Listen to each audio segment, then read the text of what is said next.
اللي فالحين فيه تقعد تصور بأسلحة وتسوي لنا فيها أنا زعطان، وبعد يومين تغث دين أمنا في تويتر. قطوله والله ما قط، والله ما قط. لا وقح كمان، تجي تقول له ليش سويت كذا، ليش قتلته، ليش عملت كذا، يقول لك علوم قبائل. خلي علوم القبائل حق أمك دي تطلعك يا حيوان، قطة ما في. احنا والله من جد شر البلية ما يضحك. يجيبوه في قناة العربية قطولي باقي لي 5 مليون.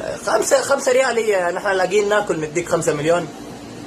انا صراحة لو ولدي طلع مهايته كده وقتل بقول لهم قصوه، ماني دافع له، قصوه ويقصوه بعد ما يموت بشيل كليته وابيعها واعضاء واستفيد فلوس ابو شكل. الشباب المهايطية دول نص حقون القبائل دول ما هم متزوجين كده وطعوس ومدري ايه. ليش؟ عشان كل ما يجمعوا يروحوا يقطوا للثور هذا اللي قاعد يقتل في الناس.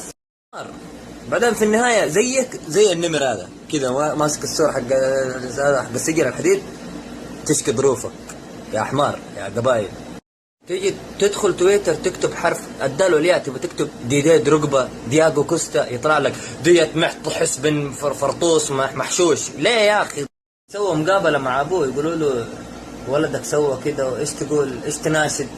أنا رجال مين قال له يسقط عليه مع أنت حمار بلحيتك البيضة؟ انتوا امنا انتوا وقبايلكم هذه يا اخي، على عيننا وراسنا قبايلكم، لا تغثوا امنا. قطوا انا في عشاء مع العيال ما قط، اجي اقط لولدك.